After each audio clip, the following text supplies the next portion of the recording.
Aujourd'hui, j'ai le plaisir d'accueillir Alexandre Darsad dans Private Equity Vox. Alexandre, tu es cofondateur et CEO d'O2 Capital AM, société de gestion indépendante agréée par l'AMF en 2024 et spécialisée dans la dette euh, privée immobilière en Europe.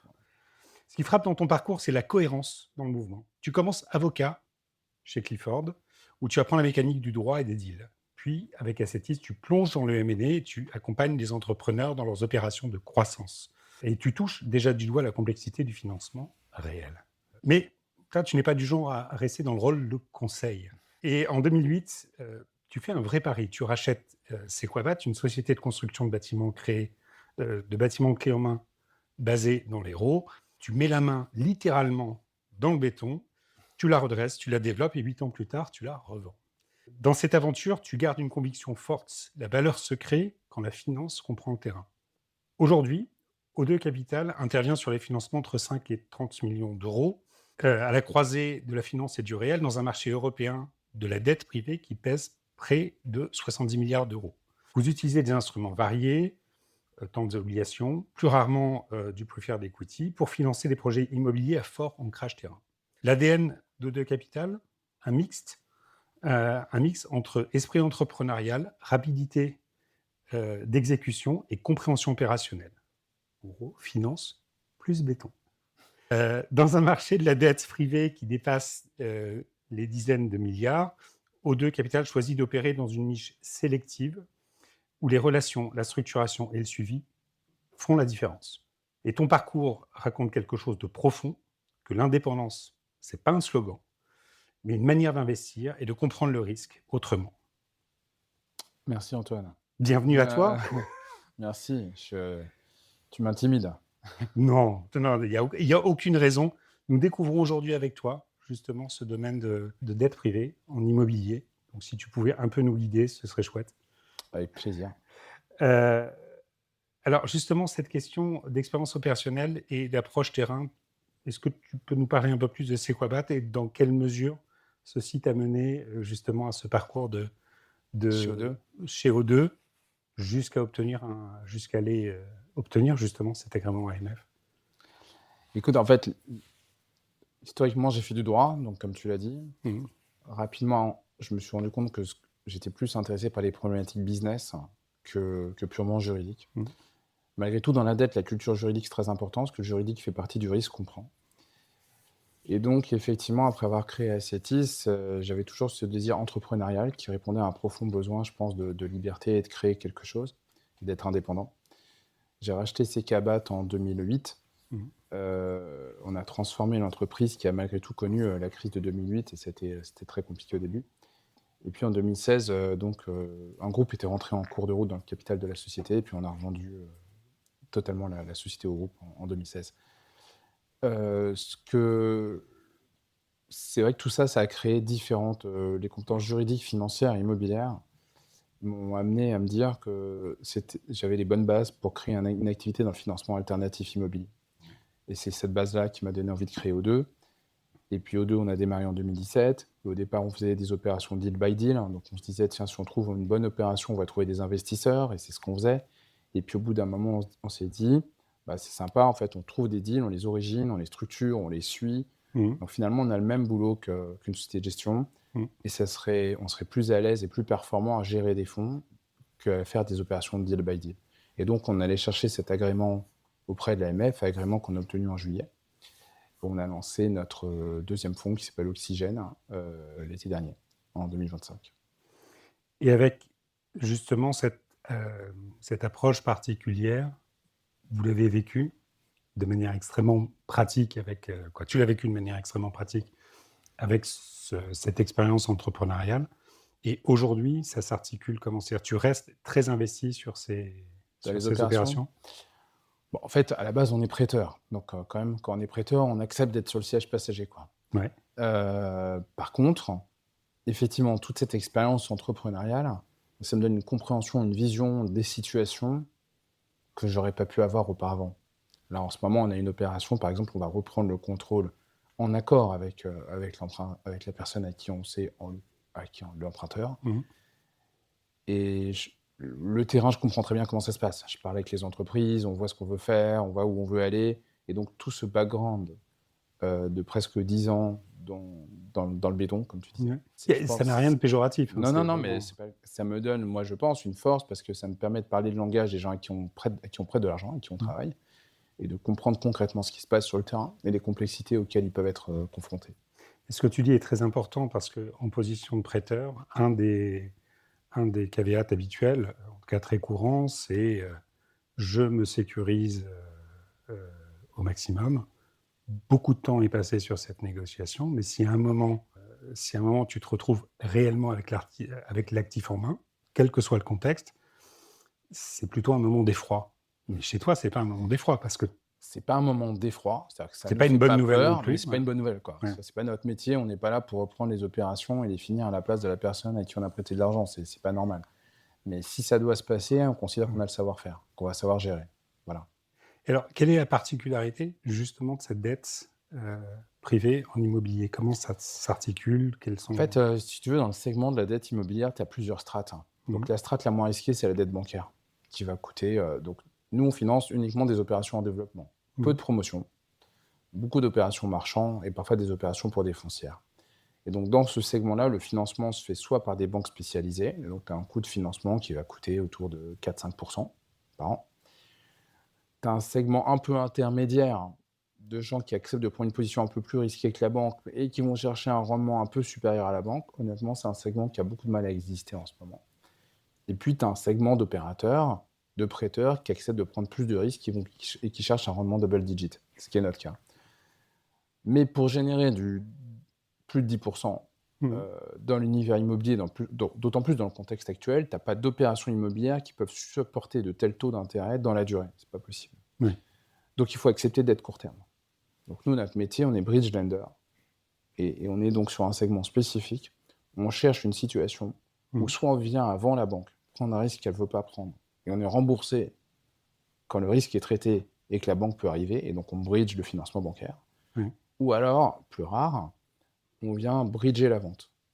On vient bridger la vente, c'est-à-dire qu'on est en fin de parcours sur une opération. Et soit il faut sortir la banque parce qu'il y a un stress, on accepte de sortir la banque. Et dans ce cas-là, on garde une position hypothécaire et senior. Soit on va venir dans une position junior, cette fois-ci, donc avec moins de sûreté, mais dans une opération qui opérationnellement ne représente plus beaucoup de risques, redonner du cash à l'opération pour lui permettre d'aller jusqu'à son terme, 18 à 24 mois plus tard.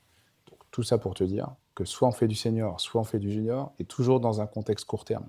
Donc nos opérations durent 12 à 36 mois, et la durée moyenne, c'est 18-24 mois maximum. Deux questions pour toi. Premièrement, c'est les chiffres que tu as cités sont sensibles au taux. C'est-à-dire on a une approche de marge surtout sans risque. Est-ce que ça Ce que je s'applique t'ai à ton donné, domaine? quand je dis du 10%, c'est pas un 10% plus Euribor, c'est un 10%. Quand je te dis que la banque prête aujourd'hui à 5%, c'est pas 5% plus Euribor, ça comprend la marge de Euribor. Et la deuxième question, c'est, il y a une chose que tu évoques là, c'est que vous êtes hyper rapide.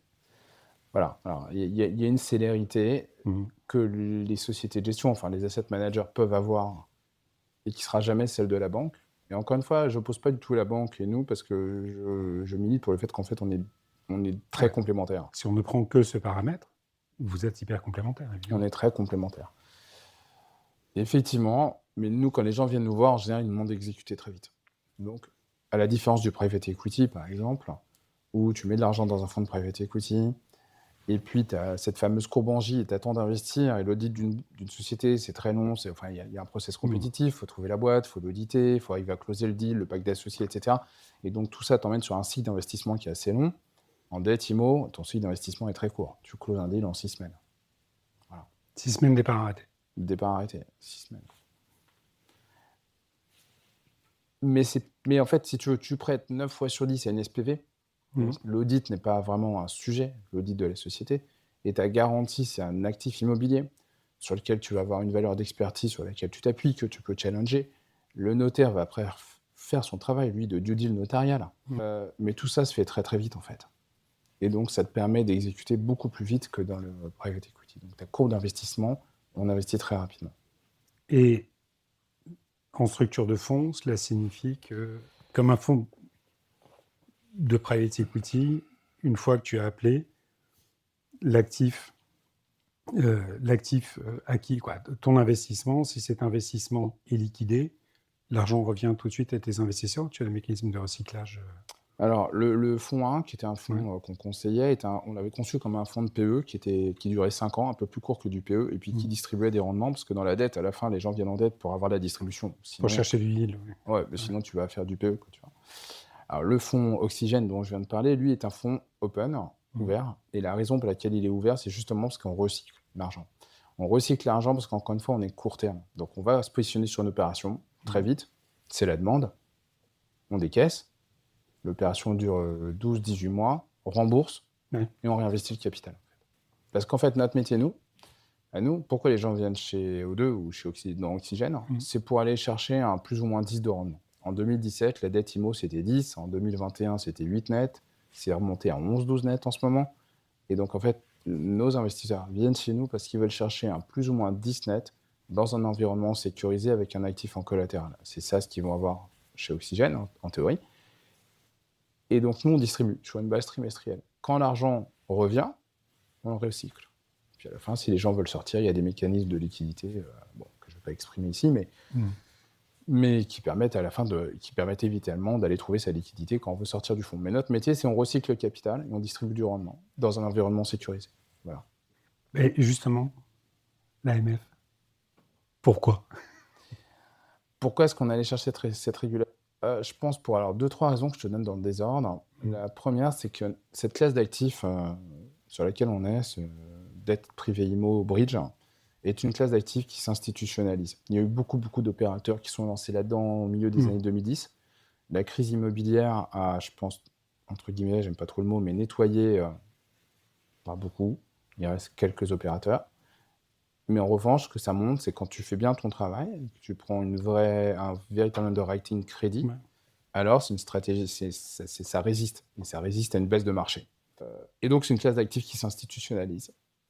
Nous, notre manière de l'institutionnaliser, c'est un fonds. Parce qu'expliquer un deal à quelqu'un, c'est complexe. C'est deal par deal par deal. Alors, c'est tel immeuble à tel endroit, avec telle garantie, blablabla, c'est compliqué. Donc, la manière de pouvoir rentrer dans ce métier, je pense qu'un fonds est plus approprié. Et en plus, dans la dette, c'est très important de se diversifier. Et le fonds offre cette diversification. Bref, tout ça pour te dire que pour gérer des fonds, il fallait être régulé, il fallait s'institutionnaliser.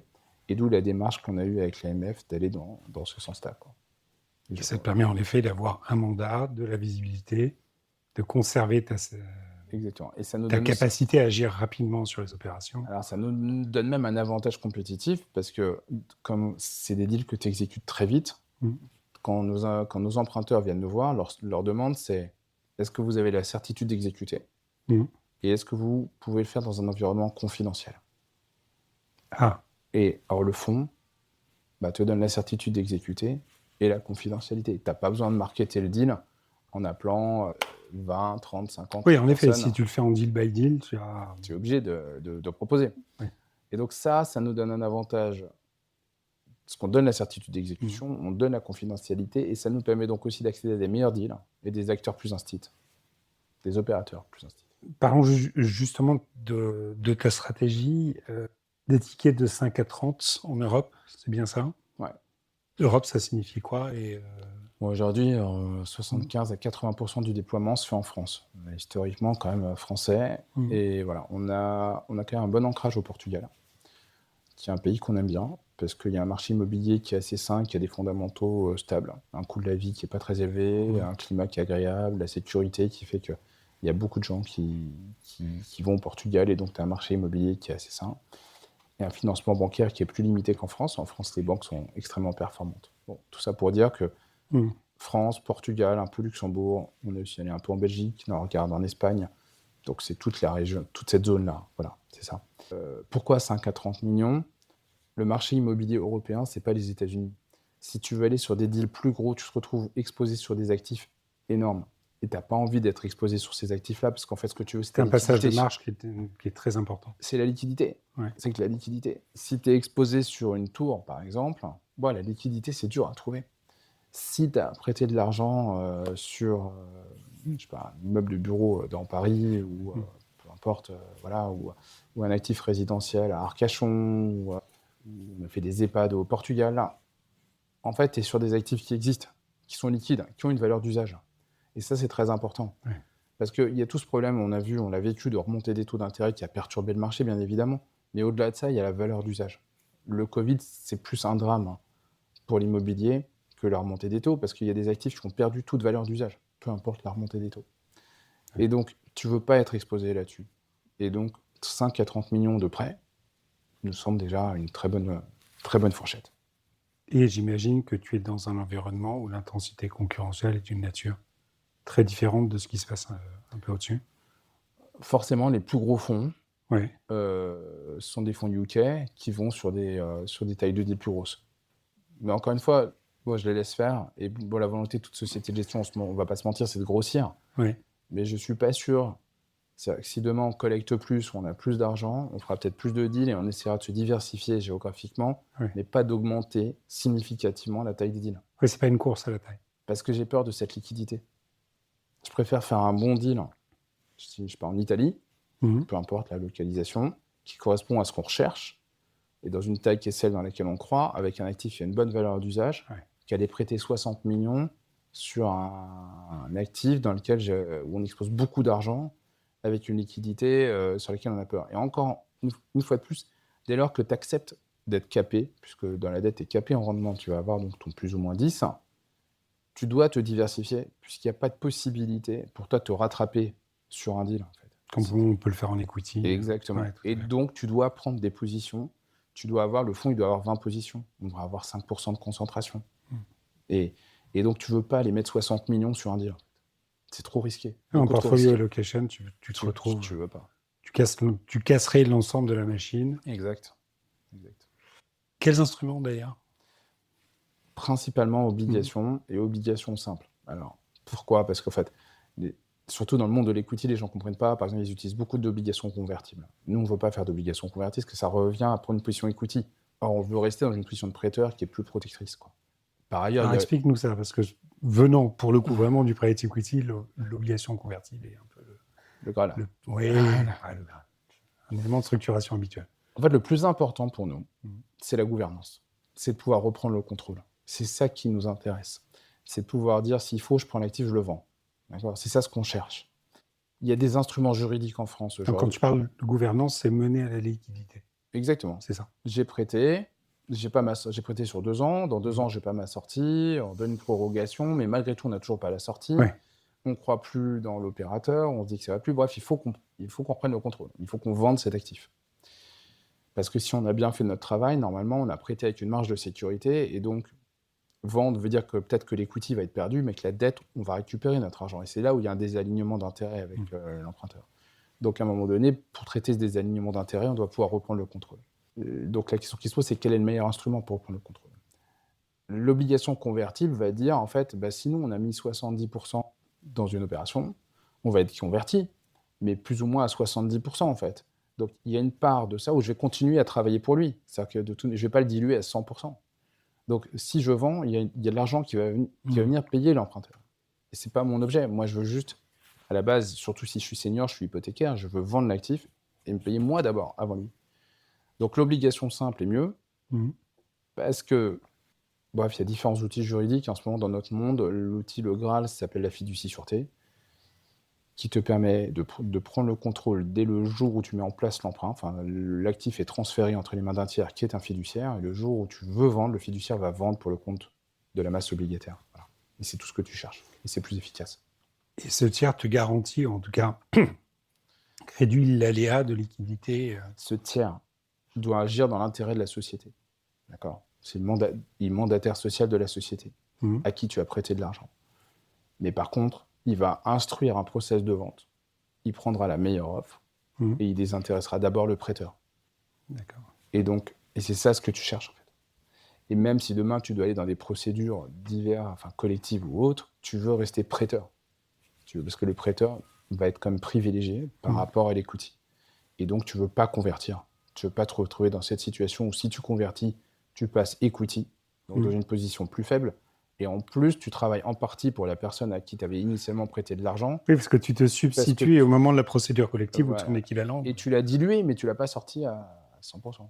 Alors, ce que tu veux, toi, c'est de payer premier, et après, et ça, il faut rester prêteur. Voilà. L'ADN indépendant, vous définissez comme étant indépendant et entrepreneurial. En quoi ça vous distingue des acteurs institutionnels?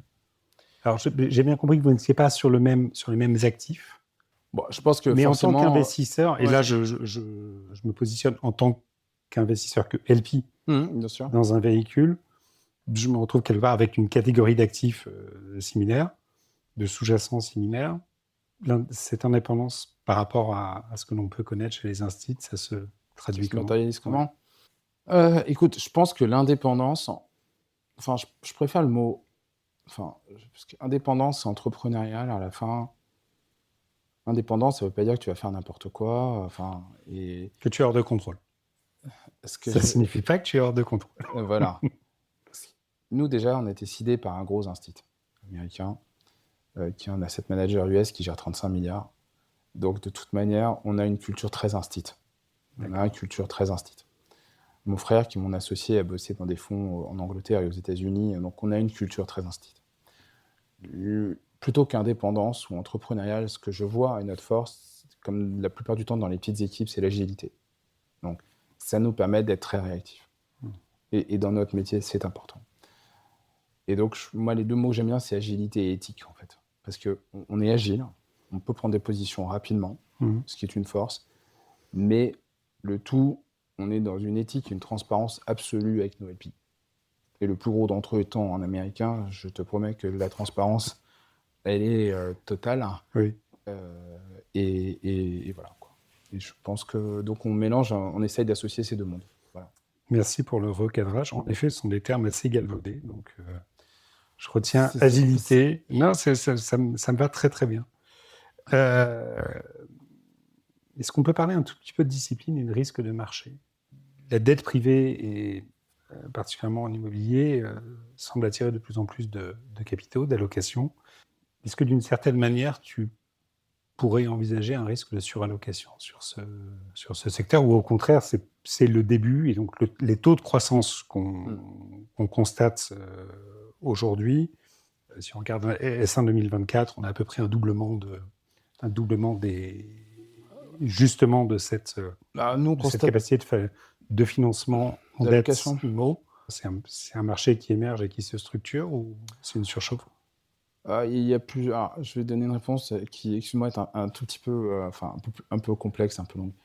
Il y a une volonté aujourd'hui du marché, surtout qui vient, suite à la remontée des taux. On voit beaucoup de très grosses sociétés de gestion mondiale bouger de l'equity vers le crédit.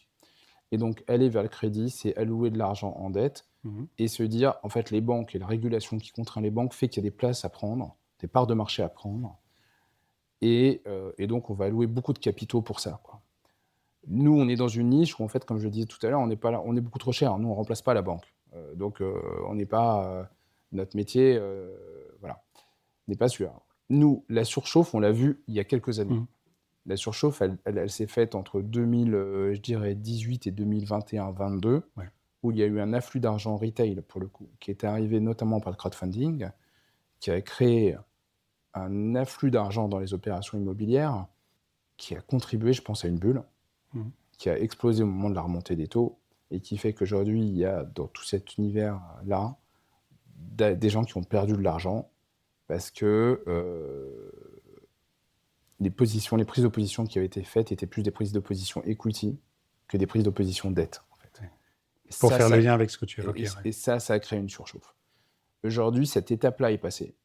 Et il y a à l'inverse plutôt un manque de liquidité. Il y a moins d'opérateurs dans notre segment, bridge lender. Il y a moins d'opérateurs aujourd'hui qu'il n'y en avait il y a 2-3 ans, quoi. Nous, on reçoit beaucoup plus de deals et de demandes aujourd'hui qu'il y a 2-3 ans parce qu'il y a moins de capitaux disponibles. Voilà. Dans notre segment de marché. Mais encore une fois, c'est une niche par rapport à un segment de marché beaucoup plus global, ce que je disais au début. On voit des plus grosses sociétés de gestion mondiale passer de l'equity vers le crédit et se dire, en fait, la régulation contraint les banques pour aller prendre des positions dans ce segment de marché-là. Voilà.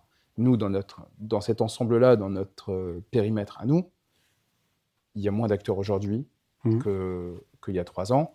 Et je pense que le risk-reward est mieux aujourd'hui qu'il y a 3 ans. Parce qu'il y a 3 ans, la dette privée IMO, il y avait tellement d'argent dedans que ça payait 8%. Il y avait une compétition entre toutes les plateformes qui voulaient prêter de l'argent et ça faisait du 8% net investisseur dans un marché immobilier qui était haut. Aujourd'hui, on est dans un marché immobilier qui a perdu dans l'immobilier commercial entre 25 et 50%, je pense. Et on a une dette Là, tu parles de l'environnement français ou immobilier. l'ensemble? Marché français, ouais. D'accord. Marché français. Et à l'inverse, là où le net investisseur, c'était du 8, aujourd'hui, c'est plutôt du 11-12. Donc aujourd'hui, tu es payé plus cher dans notre métier pour prendre moins de risques. Tu es payé plus cher pour entrer dans un marché immobilier qui a corrigé. D'où ma question tout à l'heure sur un pricing qui se fait en marche, en définitive, et tu m'as répondu sur l'Euribor. En effet, on a tu pointes du doigt une situation de marché qui est favorable à la dette. Extrêmement favorable. Qui est extrêmement favorable. Mmh. C'est un peu contre-intuitif, parce que Oui. tout le monde se dit, mais attends, l'immobilier, c'est en crise, c'est compliqué. Oui, en fait, l'immobilier, après, ça, c'est ma conviction, je peux me tromper. Ouais. Je pense que grosso modo, indépendamment de tous les aléas politiques qu'on peut avoir en France, la perte a été prise. Quasiment. Ouais. Voilà. Donc aujourd'hui, tu rentres dans un moment de marché assez bas, et comme il y a peu de liquidités, tu es rémunéré plus cher qu'il y a 2-3 ans. Quoi. Voilà. C'est une réponse très longue, je ne sais pas si j'ai été clair sur Non, tout. mais alors, non seulement c'est clair, mais c'est nécessaire parce qu'en effet, c'est contre-intuitif. Et la vision, la lecture classique des marges, produites ou induites, est exclusivement liée au risque. Et en effet, on a un mécanisme dans lequel on a un jeu entre les prêteurs et l'emprunteur. Et l'emprunteur a ce besoin de bridge, ce besoin de flexibilité. Moi, depuis 2017, si tu veux, nous, on fait une dizaine d'opérations par an. Et depuis 2017, finalement, on a toujours eu de la demande. Parce que la matière première de l'immobilier, c'est l'argent. Ouais. Et c'est du capital. Si tu n'as pas de capital, tu veux dire que c'est peut-être pareil partout, mais en immobilier, c'est très, très spécifique quand même. Tu comprends ? On connaît des domaines où il est possible qu'on ait moins besoin de capital, ce qui va pas mal nous perturber. Et donc, en tout cas, dans l'immobilier, la matière première, c'est le capital. Et donc, nous, depuis 2017, quel que soit si Covid, pas Covid, hausse des taux ou autre, on a toujours eu de la demande. La différence en ce moment, c'est qu'on a plus de demandes que jamais parce qu'il y a moins d'acteurs. Il y a moins de capitaux disponibles. On se projette 3 à 5 ans où tu vois les choses. Pour O2, tu veux dire évidemment, pour O2, si on peut parler du marché de manière plus générale, mais ce 3 à 5 ans est important. Ouais. C'est un joli ancrage. Et j'imagine évidemment qu'au moment où vous créez Oxygène, il y a une vision. Oui, tout à fait. Écoute, O2, Oxygène, c'est le fonds qui, j'espère, va nous permettre de passer un cap. Quoi. Ce qu'on target, c'est d'arriver à avoir 200 millions d'Oxygène. Donc là, on est parti de 0 au mois de juillet, on est à 30 millions fin d'année, donc on est content, c'est en ligne avec notre BP. On veut lever des capitaux principalement en France et aussi en Suisse, où on pense qu'on a un marché qui est très demandeur de ce type de produit. On est aussi très content parce qu'on a probablement pour la première fois des instits, parce qu'à la base, c'est un marché qui est très high net worth. Et aujourd'hui, on a des instits qui, je pense, vont rentrer dans Oxygène. Et donc, ça permet d'institutionnaliser la classe d'actifs. Donc, le target, c'est d'arriver à 200, tu vois, fin 2027, ce qui nous donne 2 ans pour ça. Ce qui sera un super succès, établir la société. Et la société de gestion en tant que telle. Et puis voilà. À partir de là, l'envie sera forcément de décliner avec d'autres produits, puisque aujourd'hui, Oxygène n'est qu'un fonds senior et on croit beaucoup à ce qu'on fait, nous, en junior loan aussi. Et donc, ça serait probablement de lancer un autre véhicule dans cet univers-là, plus du junior loan. Et éventuellement, je pense, c'est de la croissance démographique. Géographique, excuse-moi. Puisque on a, comme je disais tout à l'heure, on a une source de capital principale qui vient des États-Unis. Et les États-Unis, pour eux, ils regardent l'Europe, quoi, pas spécialement la France. Donc, je pense que pour nous, ce qui est important, c'est de se dire on essaye de trouver des bons deals, peu importe le pays. Et donc, ce serait d'ouvrir d'autres bureaux et de continuer à croître dans cette stratégie-là. Voilà. Et après, il peut y avoir d'autres véhicules. On s'interroge sur se dire est-ce que ça vaut le coup de créer justement un véhicule qui vienne prendre moins de risques, qui vienne juste au-dessus des banques, et faire plus de volume. Bon, c'est plein de réflexions. Mettons que là, on est à fond sur Oxygène. Avec des allocations et des répartitions de portefeuilles différentes. Exactement. Mais je dirais qu'en tout cas, l'ambition, je pense que ce qu'on vise, mon frère et moi, c'est on voudrait aujourd'hui, on déploie à peu près une petite centaine de millions par an, quoi, entre 70, 80, 100. On voudrait arriver à avoir un encours de 500 millions, puis le dépasser et continuer de grossir en ayant une vraie reconnaissance, une vraie spécificité comme étant un acteur très spécialisé et très pointu dans notre activité en Europe. Voilà. En conservant cette agilité. Exact. C'est tout ce que je te souhaite. Merci beaucoup à toi. Merci Antoine. À Merci très bientôt, beaucoup, Alexandre. c'était un grand plaisir. Merci.